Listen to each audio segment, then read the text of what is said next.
So, this is June 5th. This is June 5th. Once again, in 1974, I was 34 days from being born, right?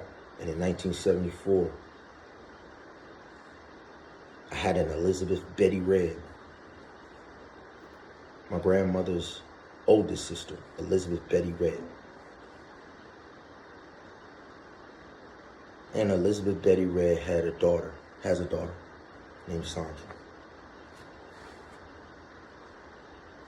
And Sandra had a son named Shawn Coffey.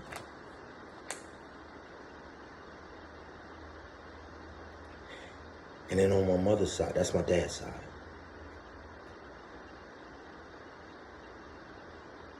on my dad's side, on my mother's side, my mother had a nephew named William Billy Hackett, who was born 2 years earlier in 1972.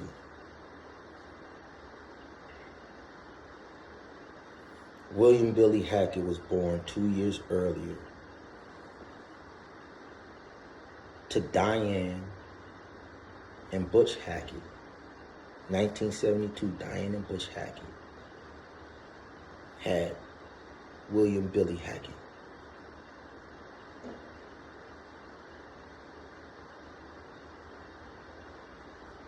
And we live on a street called Damon Street.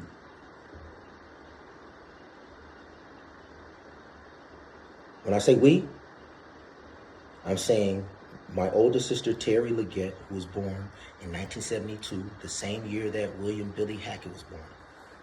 Months apart. So my mother had my sister, Terry, and Aunt Diane and Uncle Butch had Billy.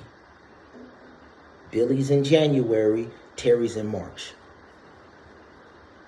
Diane and Butch and Billy live on Damon Street in one house. And Beverly, Frank, and Terry live on Damon Street in another house. And now Beverly is pregnant with Damon June 6, 50 years ago. June 5th, 50 years ago, I was 34 days from being born. Because it's June 5th today. And it's 34 days from my 50th birthday. Why is this important? The 50th birthday. No child of God is ever supposed to be impoverished, is ever supposed to be enslaved, in bondage, anything, every 50 years. 50 is the limit of what God will allow the enemy to devour his children. It's the year of Just You Run, Billy. Just You Run, Billy. Just You Run. The upright one is the name of God. And in Leviticus 23, he commands, after every 50 years, the lands of the fathers goes back to the sons. Because the sons kept getting caught up in idolatry, and so they would go into slavery. And so God put Leviticus 23 in so that all of the sons would come back home. And no matter what happened, you can never ever take a son's land permanently. Individuals could come in and lease or rent. But when you get to the year of Jubilee, no matter what state I'm in, whether it's prison, no matter what's bondage, no matter what, because I know who my ancestors were, who served the Lord. And even though I may have gotten off track in my life, whether I'm a drug addict, whatever, Leviticus 23 says on my 49th birthday, during the Feast of Trumpets, I did this last year in October. 49th birthday. Sound the trumpets during the Feast of Trumpets and let the world know you're coming back to take back your lands. The whole world knows that our father, John O. Wilson, owned everything in our neighborhood. What the world doesn't know is my father, Frank E. Leggett, for 4 generations, his fathers, and 4 generations before them, down south, and 4 generations before them, all over what y'all used to call Indian territory. The Leggetts in the United States of Arimathea. These lands are called Arimathea, not America. America is an idol that they created. Just like the Statue of Liberty, that's the idol named Americana that they created. They always, when they go to war, they got to create a symbol to worship in their idolatry when they go to war. So they created an idol called Americana. These lands are not the lands of America. These lands are the lands of Arimathea. So on this day, there was a meeting in my grandmother's house, and my grandmother spoke. You know, it says, the term says, or the text says, in my mother's womb, you called me. You formed me. In my mother's womb, you formed me to be a prophet. Right? So,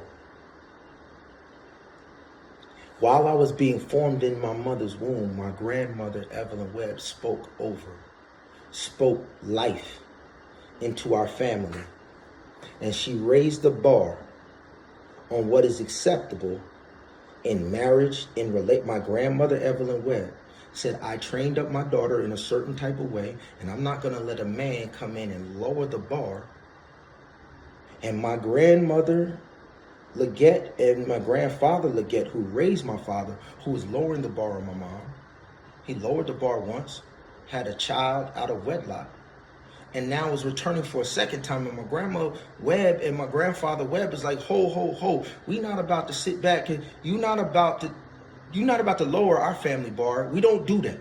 Our family bar for marriage, our standard for marriage, our standard for a bride and the 5 wise virgins, the pinnacle in our family is Beverly Webb.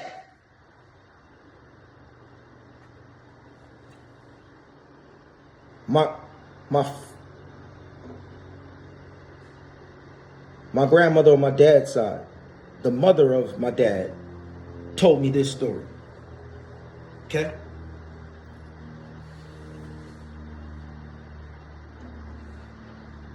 So you have 2 vines. You have Coffee, you got Shawn Coffee, Sandra's son. He died from a traumatic brain injury shortly after this card. So this card was given to me by Uncle Butch Hackett. Diane and Butch Hackett ran our recreational league in Trenton, New Jersey. This is my ID card in 1983. My grandmother had this in her wallet. She's declining in her health. I was called to her bedside, and this is what she pulls out her wallet and gives to me. And I'm here,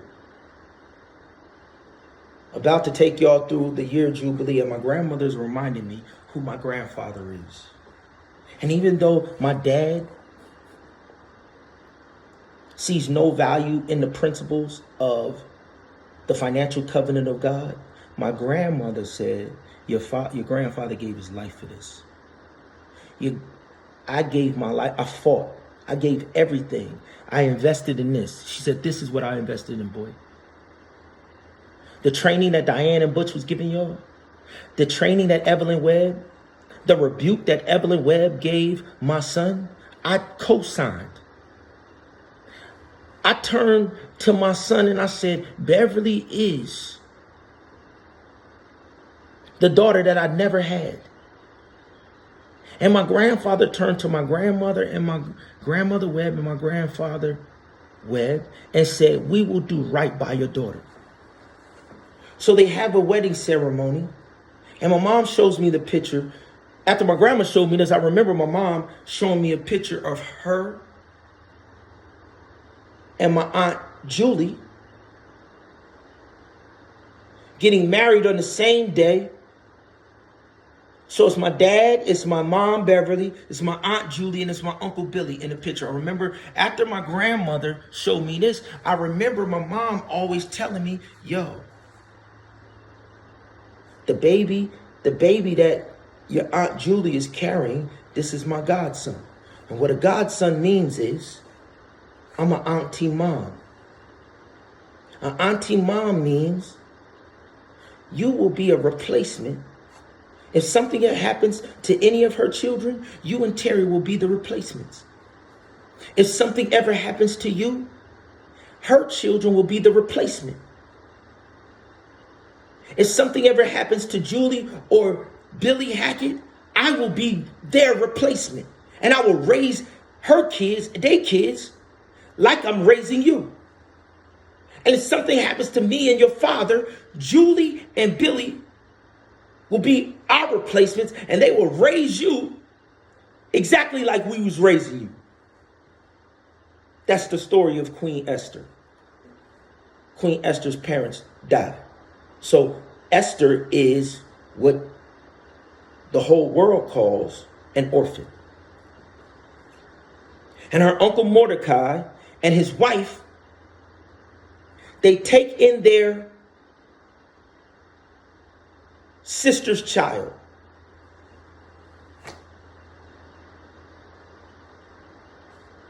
And Mordecai and his wife do the principle that my mom was teaching me that our family was built on. And that my grandmother was teaching my father, tried to teach my father, my dad. He never learned it. Never in his whole life, he never learned it. But my grandfather is the epitome. My grandfather has 8 sisters. And if you talk to any of the Leggett women and any of the Leggett children, and if you say the name Frank E. Leggett Jr., there's no comparison to Frank E. Leggett Jr. and the third. There's no.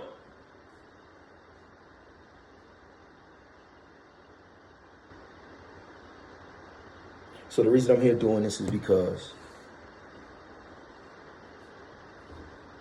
Shawn Coffey Roberson died of a traumatic brain injury. So that's his grandmother is Elizabeth Red. His mother is Sandra. Queen Elizabeth Betty Ruby.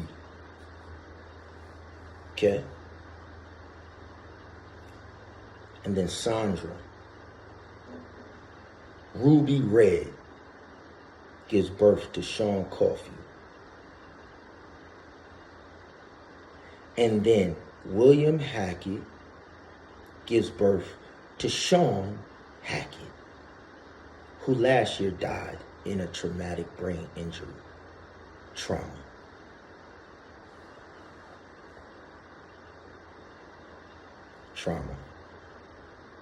Shawn Coffey, Elizabeth Red and Sandra, son, traumatic brain injury. In the streets of Trenton.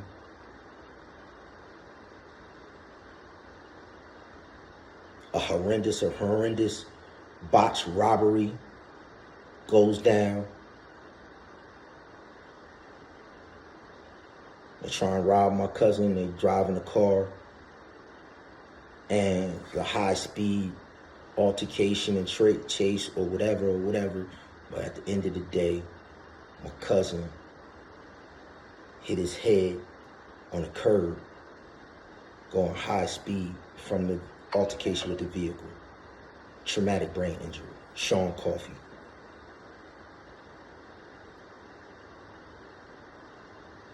And in our family, what my grandmother was establishing was we the 5 wise virgins. Beverly Webb represents the 5 wise virgins who are going to the wedding feast. And there is the water that's turned to wine is the vine. The grape is harvested to turn the grape into the wine for the wedding feast. So you have 2 vines that are harvested. God said, I wish that you were hot or cold. I wish that you were a hot drink or a cold drink. But since you are neither, since you're lukewarm, I will spit you out of my mouth to the last and final spiritual movement on earth called Laodicea. So this is God the Father saying, I wish for a hot drink or a cold drink. And the hot drink, the harvest of the hot drink is the coffee bean. He said, I am the vine, you are the branches. The harvest of the cold drink during the wedding feast is the grape. Both of these are harvested.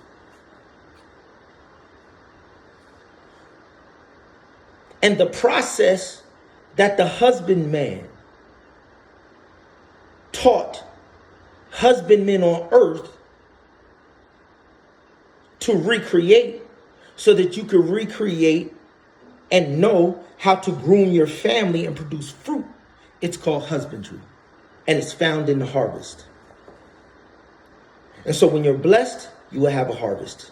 When you're cursed, you would have no harvest. The fruits of your hand would demonstrate and prove if you're blessed or cursed. There's a parable of the harvest, and it is compared to the Heavenly Father calling everybody to come to the wedding feast of his son and his bride. The parable of the wedding feast is about a harvest. So I'm going to take these 2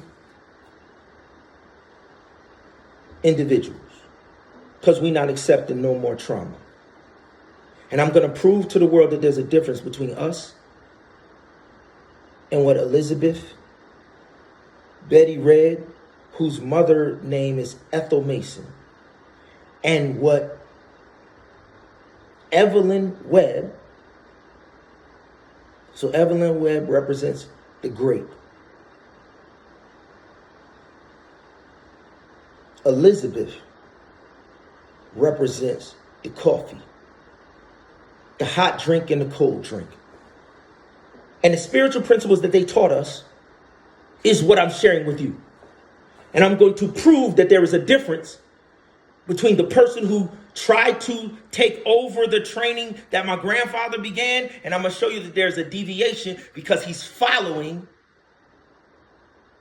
God said you will be cursed if you follow the world. He said you must be the head, because when you're the head, you're only led by the Holy Spirit. You must be the head and not the tail. A tail follows the body of a wild dog. Apollo is known as the wild dog, the jackal. He said you must be the head and not the tail. And if you're the head and not the tail, you will lend and not borrow. My grandfather was the head. He practiced alchemy. He practiced husbandry. And the people and the church institutions that my dad, his son, follows, they practice alchemy. And they have no harvest. The same thing that Cain practiced is what they practice. And I'm going to show you here today that we're not accepting anymore anything other than I am the vine, you are the branches. So we got the hot drink, coffee, and the coffee bean, and the cocoa. Cocoa that makes hot chocolate. I'm going to take you through what the harvest process is right now. And then there are two harvests for the cold drink. The olive oil is symbolic to the water of life.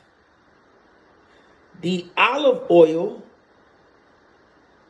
is harvested by the olive, and it's symbolic to going to the wedding feast. That's what the 5 wise virgins had in their lamp.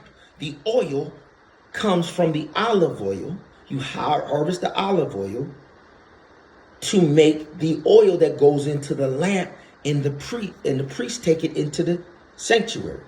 And the groom takes it to light the wedding feast. But when the Son of God took water and turned it into wine, that cold water is symbolic of the olive oil when you press it. But we don't drink olive oil, so the olive harvest is symbolic to the water that he converted from water into wine. He didn't convert the olive oil into wine, but these two things, the grape and the olive, are harvested at the same time at the end of the year. The grape and the olive. So Shawn Hackett and my grandmother Webb, and the training that her mother, Gertrude Wilson, they represent the olive and the grape harvest. And Ethel Mason, Elizabeth Betty Redd's mother, and Ora Leggett's mother, and Sandra Redd, who gave birth to Shawn Coffee Robeson, they represent the hot drink harvest of the coffee bean and the cocoa bean. Now I'm going to take you through the harvesting process. And we have something called Have Life Coaching. And I'm going to show you that in the recreational setting, when you give your children to us, we teach them principles on how to win in recreation on teams that we coach, based off of how God taught us how to win the spiritual battle in life. So we, as a coach, we take from the parables and the principles that the Son of God gave when he was coaching his team. We call it Have Life Coaching. And he was coaching them on how to produce a harvest and not to be impotent. Impotent is going through the motions, but because you're cursed, you have nothing to show for the work you do. But Have Life Coaching, every year you produce a harvest after harvest, and then you have something called a storehouse.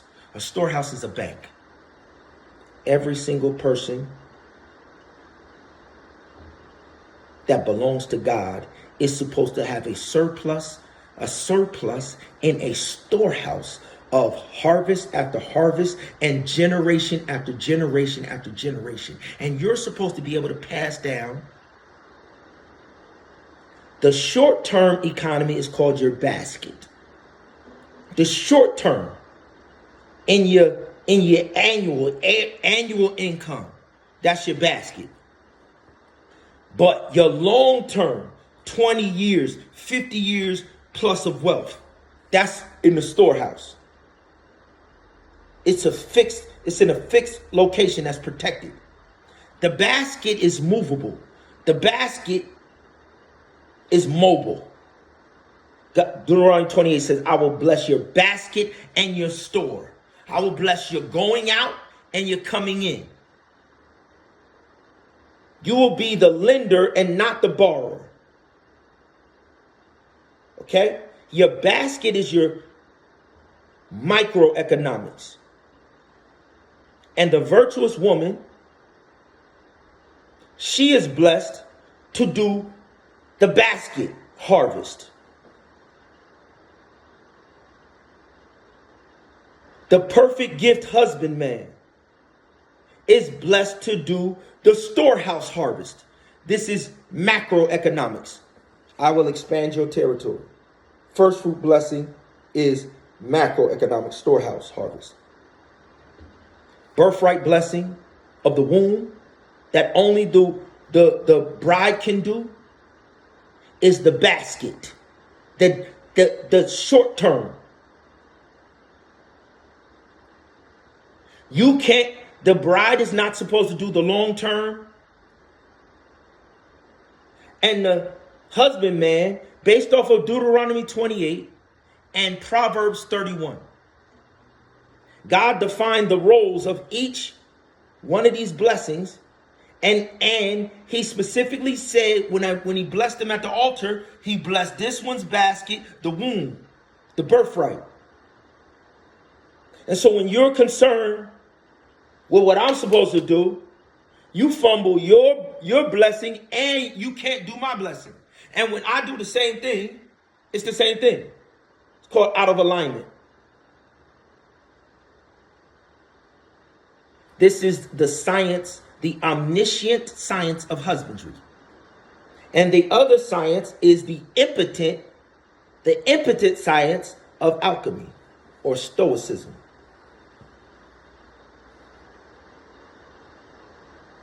All of the Western schools and all of that is based off stoicism and alchemy. Impotent. And what the Son of God taught the disciples and what the Holy Spirit poured out and gave was harvest after harvest after harvest after harvest in husbandry. And so we're going to give y'all an opportunity to come back home, cleanse your sanctuaries, and get your harvest back. And this is the only place you can get it at. Okay? So, pause right now. Take down this number.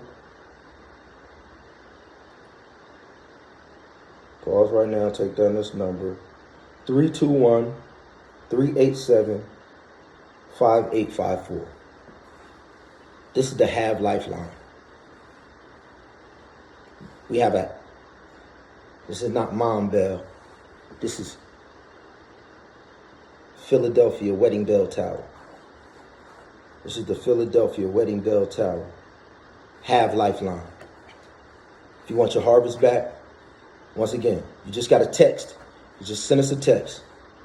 Send us a text. And all you have to do is text, yes, I do that I do. Let your yes be yes and your no be no. You're going to text, yes, I do that I do. 321-387-5854. And then we're going to show you what the cost is and what the price is and all of that to enroll. This is a university, a 5-year financial, but it's a makeover first. This is a makeover. This is a makeover to make you back over in the image of God. All right? Graft you into the vine.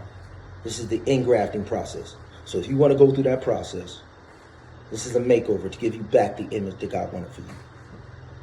To give you back the omniscient, all-knowing wisdom of God. All right?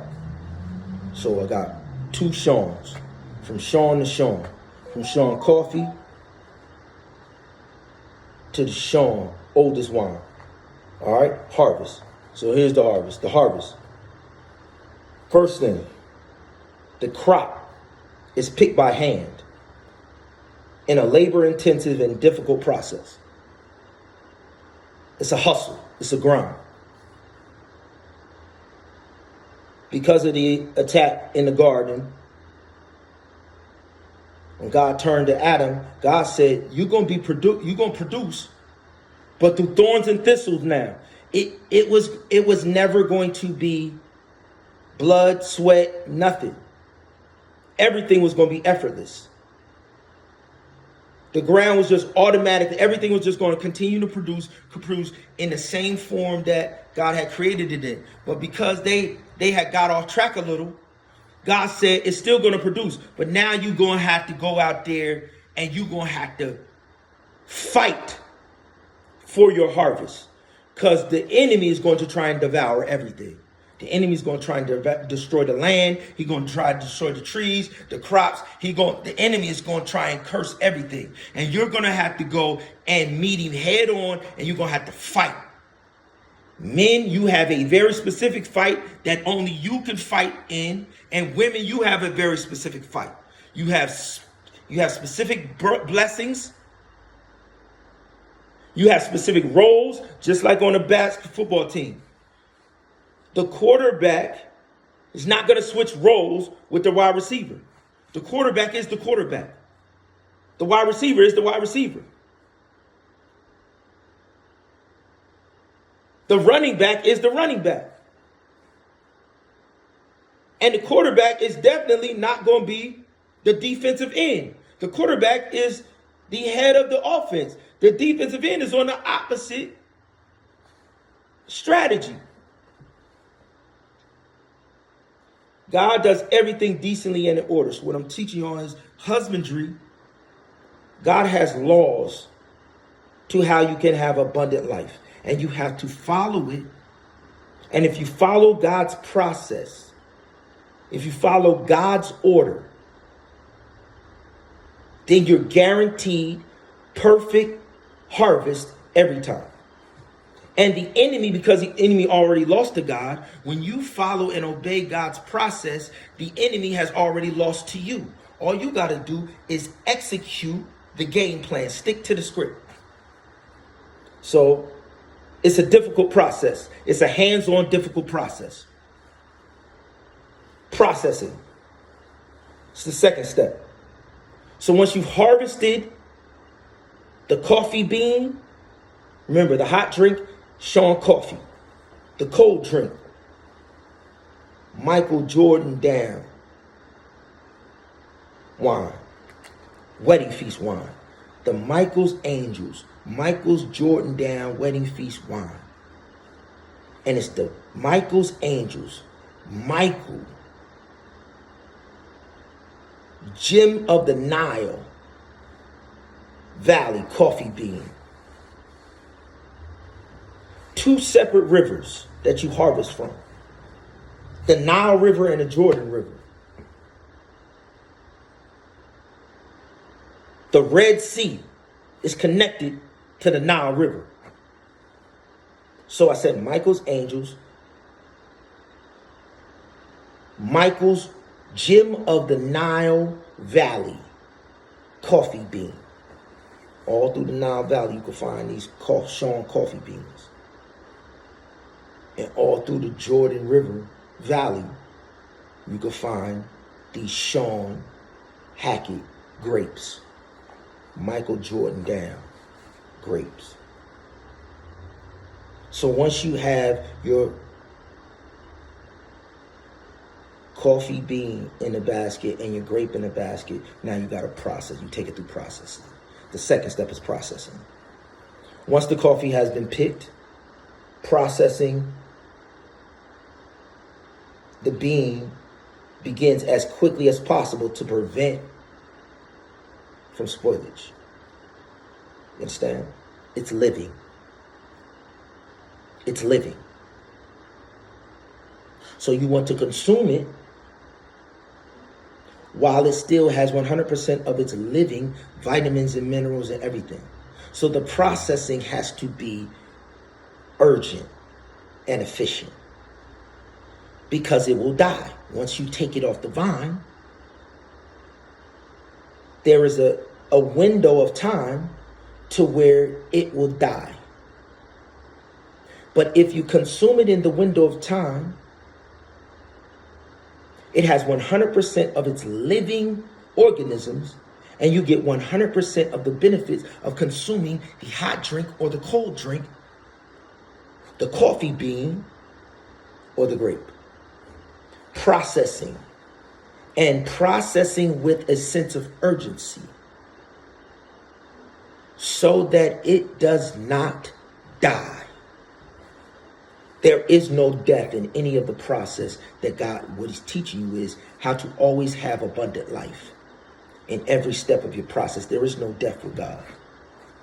There is no wages of death. There is no sin. There is no death with God. And everything he has you do, working all day, every day, you're learning lessons that there is no death in husbandry. There is no death when you are a harvester. And when you learn these principles of have life coaching. Third step is drying. The pulp and fermented beans. The packed and fermented beans. We process them. So now we drying them, right? The pulled and fermented beans must now be dried to approximately 11%. All right? So the drying process, you dry it down to 11% of the moisture. This is in the coffee bean. All right? This is for the hot drink. You dry it down to 11%. I got to see what the drying step is for the grape. But just focusing on the coffee bean. To 11% of the moisture to properly prepare it for storage. Fourth, you're going to mill it. Milling. The fourth step is milling. Beans are sized and sorted and separated. Heavy from light. So in the parable of the talent, God says, to some I gave 1 talent. To some I gave 2 talents. To some I gave 5 talents. Talent is wealth. God is sorting you by, he's given everybody an ability to produce wealth.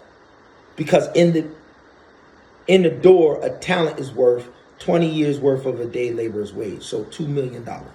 1 talent is worth $2 million. 2 talents is worth $4 million. 5 talents is worth $10 million. So depending on the generational compounded blessings that your family has handed down and your inheritance and all of that, you know what I mean? Depending on how faithful your family has been in adhering to God's laws, he said, to some I've given 1 talent. To some I'll give 2 talents. But he's saying everybody is born with a measure of wealth. Nobody is blessed, cursed. No matter what your parents have done, no matter what situation you're in, God himself has said, every person born has a birthright to the tree of life value in royal golden talents. And what you do with the talent that God gave you, that's what you're judged on. So despite what your parents do, even if your parents, generational curse of poverty, God says you could take the talent that I gave you and you can flip it and double it, and you will break the generational curse of poverty just by returning back to these financial covenants that he put in his word. He said everybody has had a measure of talents. So if your parents are ignorant of God's covenant and God's thing, God's saying you could study to show yourself approved unto God, a workman rightly dividing the word of truth, and you can find out how to double whatever amount of talents I've given you. But even if I gave you 10 talents, if you, like Esau, squander your 10 talents, and I come for the return on my investment, if you have the same amount or less, God say you will go to hellfire. So if you don't study God's financial covenant and you do not produce a return on investment, the parable of the talent is saying there is a financial criteria into getting into heaven or not. And nobody is teaching it. The parable of the talents says If you have the same amount or less than I invested in you, when I come to examine, you will be cast out into the flames.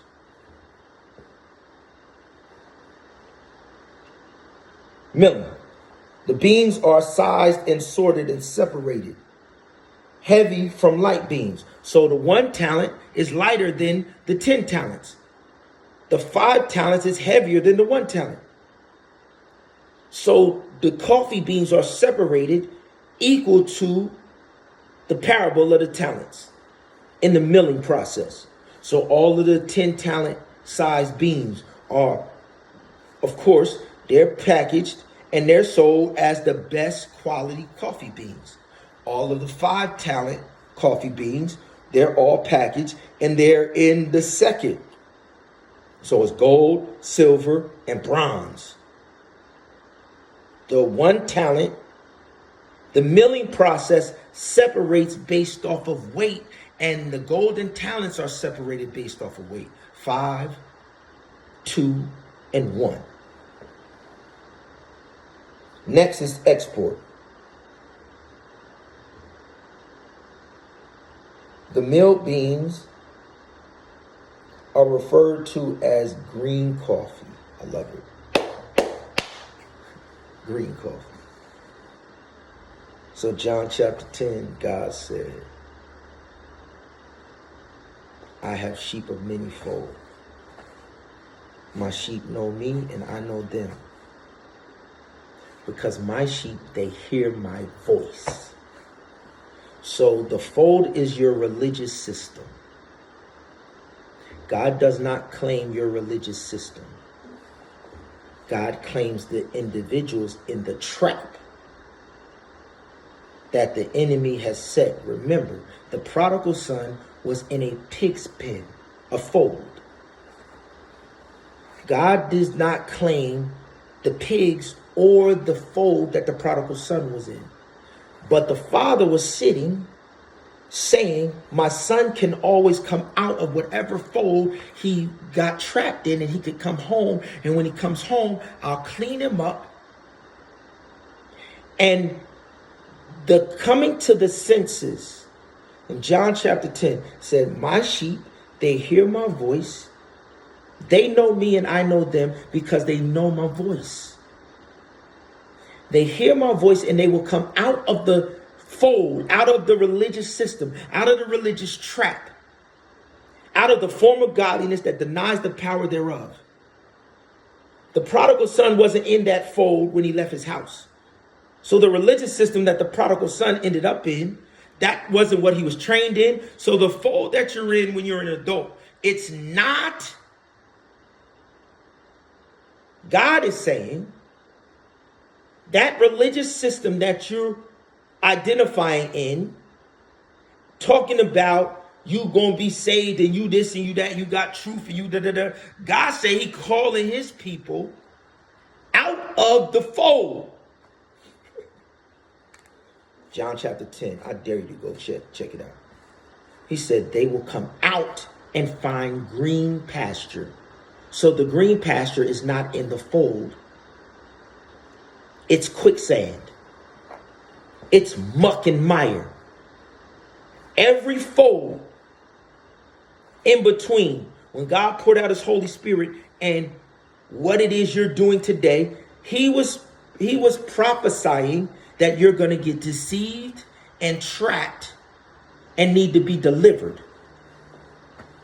And he said, I'm going to call my sheep who are trapped, and because they're mine, they're going to heed my voice and they're going to come out of the fold. And when they come out of the quicksand, when they come out of the muck and mire, then they're going to find the green pasture that I originally wanted them. He's saying I never wanted them to be in the fold. The Heavenly Father, when he gave the son his inheritance, he never expected for his son to go out and get stuck. Of course, he expected his son to go out, maybe go find a bride, and come back home with a bride. Take his inheritance, present it to a bride as a dowry, and then come home with a bride and then they could have a wedding feast. His father never expected his son to take his inheritance, squander his inheritance, and end up in a fold with pigs. And he never expected the people of today to fall for the deception of these spiritual folds of today. They are not the same gospel that he poured out. And he's saying, come out and you're going to find green pasture. And the green pasture is your harvest. Tangible financial wealth that every person, God said, I'm not presenting none of y'all to my Father that don't have a return on the investment for what the Father, nobody's going to heaven impoverished. If you can't figure out how to have a harvest, and then when he presents you to the Father, have something to present, nobody's going to the kingdom. But obviously we go into the kingdom because we know how to have a harvest. And we just trying to make sure that everybody that belongs to us puts on this wedding feast attire with us and gets prepared. So the green coffee is then packaged and loaded up. We also call it Beautiful World coffee. Beautiful World.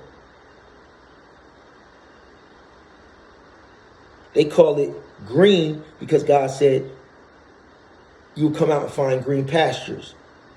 So where we will plant the coffee in future generations, the green is for the pasture. But this whole process and the value that's on the finished product that we drink, because God said, I wish that you could give me a hot drink. We call that Beautiful World coffee. So it's packaged up to be sent all throughout the beautiful world. That's the export. Then the sixth stage, roasting. Once we send it from the green pasture.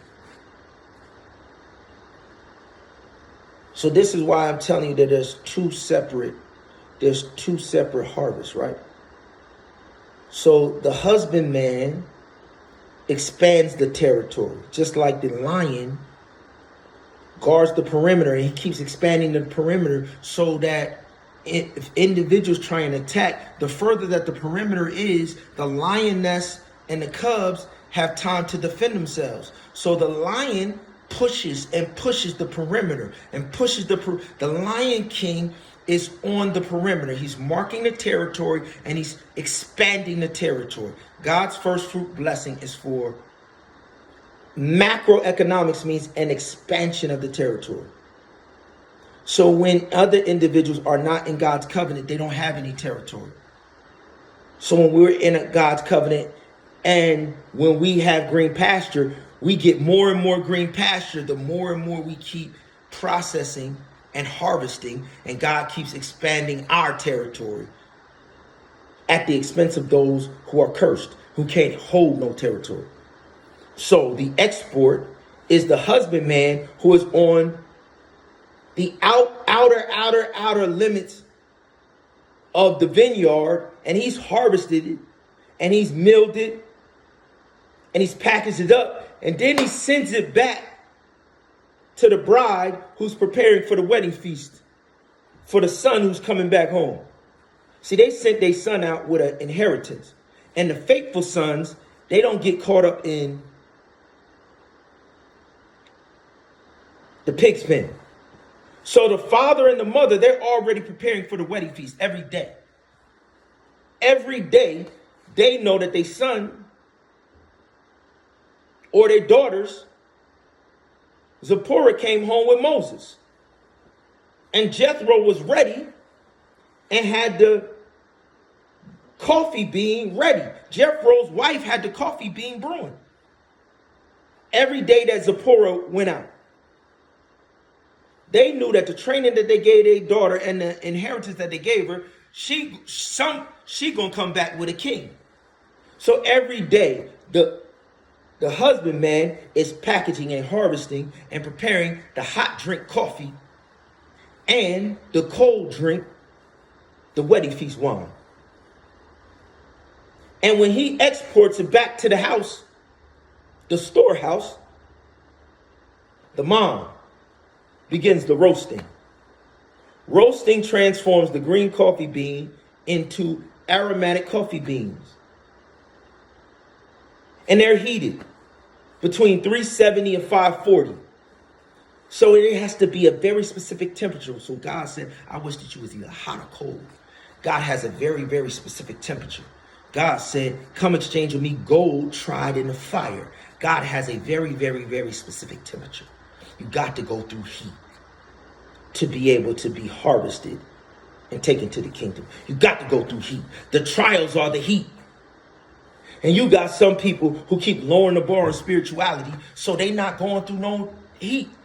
And so that's why God say you lukewarm. And you're in these folds of faith that's lying to you, lowering the bar, telling you once saved, always saved, God accepts anything, telling you that all of these ancient pagan practices that God had already cursed, and then they done wrapped them in new names and new languages, and now they reselling you that stuff and telling you it's righteousness. And all it is the repackaged old, lowering the bar of the sons of Abraham. God has a very specific temperature in the roasting process. If you think that you can go through this journey and not go through the roasting, come exchange with me gold tried in the fire. If you think you can go through this test and not go through turning up the heat 7 times hotter, the 3 Hebrew boys were in a fiery furnace and God came and joined them because their temperature was always right. The Son of God will always be with you because the Son of God the Son of God was saying, I'm going to go through the same temperature. I'm going to go through the same fire. So he's like, I might as well come down and join them when they're going through this test, the same test that I'm going to go through, and I'm going to pass with flying colors. And he came to show they are passing with flying colors while the rest of the Hebrews was prostituting themselves. It was only 4 out of a whole nation. 4 individuals. But that's all God needed. Every direction of the compass. Noah and his 3 sons. God don't need no more. So y'all could prostitute yourselves all y'all want. Y'all could lie to yourselves all y'all want. All of the Hebrews had joined the Babylonians, and it was 3, and the Son of God and Daniel, 5. The 5 wise husbandmen for the 5 wise virgins. The bridegroom and his 4 husbandmen for the 5 wise virgins that's going to the wedding feast.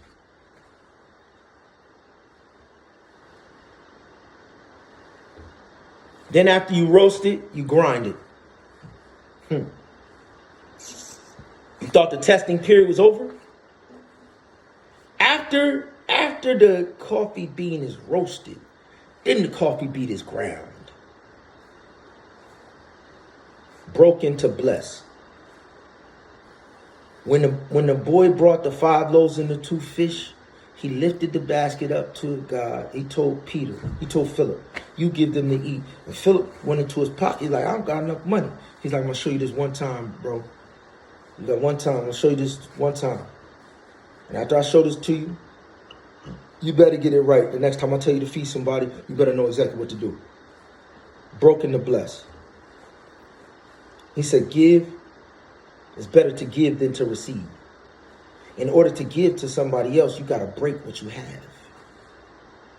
See, the bread was whole. And in order to feed the individuals that were starving, God had to break the whole into fractions, and he continued to break in order to bless. That is the principle. You must break in order to bless. So when he says present yourself as a living sacrifice, this grinding process, he's saying break yourself, not love yourself. If I be lifted up, I will draw all men unto me. When you go through all of these processes and you do all of these processes, When you harvest, when you process, when you dry it, when you mill it, you export it, you roast it, you grind it. Grinding coffee is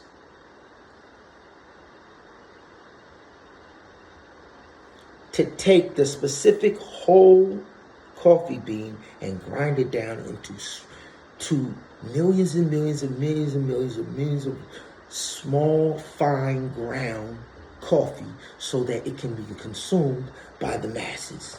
So more people can enjoy it when it's grinded from the whole bean down into the many, many, many, many different fractions. Broken to bless. Then you brew it. Self-explanatory. 8 steps. Then you brew it and you give the tribute to God, which God asked for. I wish that you would give me a hot drink. Then you brew it. And then you give it to God and you give it to everybody in the wedding party. And then you start the party. And it's the same thing with the olive. It's the same thing with the grape. And it's the same thing with the cocoa. So to Sandra,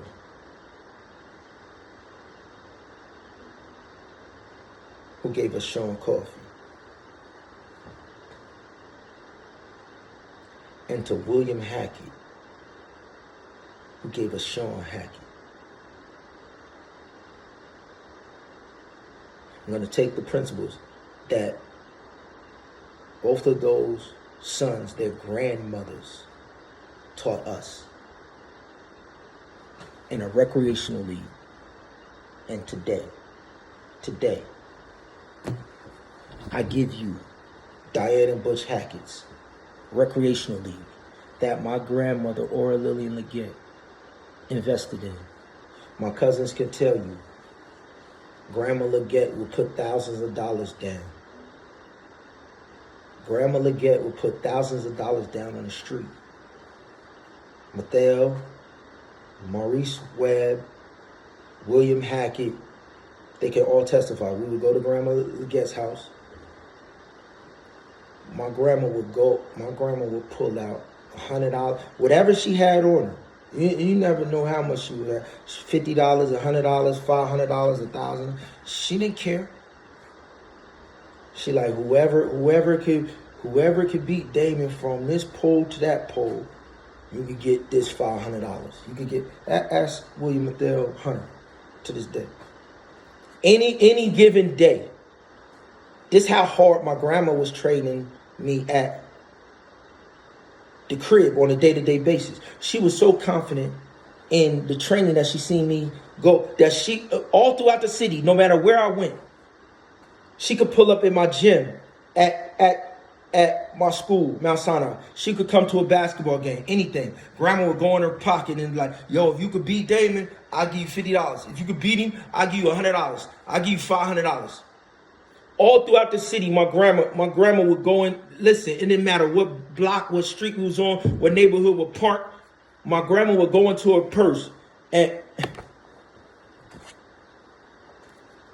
the reason she showed me this is because she knew that Uncle Butch and Aunt Diane and my mom and them was using this recreational league that my uncle, Robert Poppy Wilson, in the John O. Wilson Neighborhood Community Center. So what I'm doing is I'm taking our whole blueprint from Trenton, New Jersey, and we're taking the whole blueprint, every component, the church, the school, the recreational center, every park. I'm taking my whole city, and my youngest son, Damon, I'm going and I'm getting Billy's sons, the same ones that trained Shawn Hackett. And because their grandfather and grandmother trained me, I'm going to train them to train my son and every other team across the country that's going to play in a professional neighborhood games to finish what Nipsey Hussle started. And Nipsey Hussle challenges. He said, yo, if they kill me, y'all better ride for me. All of the components that Nipsey Hussle was putting in his community, rebuilding his community, we have done before and after. And we're gonna, every element that he was putting in his, adopting neighborhood basketball courts, 3-on-3 tournaments, smart stores, science, technology, engineering, arts, and math labs, we work, business offices. On tomorrow, we're gonna take a group of individuals through our very first financial academy. The first group in the first week to a financial academy. And we're doing a pipeline of individuals from poverty through your harvest of your golden talents. And we're going to challenge y'all in these neighborhood, to join us in these neighborhood games and to join this fitness initiative. Once again, the Have Life line for you to text is 321-387-5854. 321-387-5854. You texting, yes, I do that I do. One.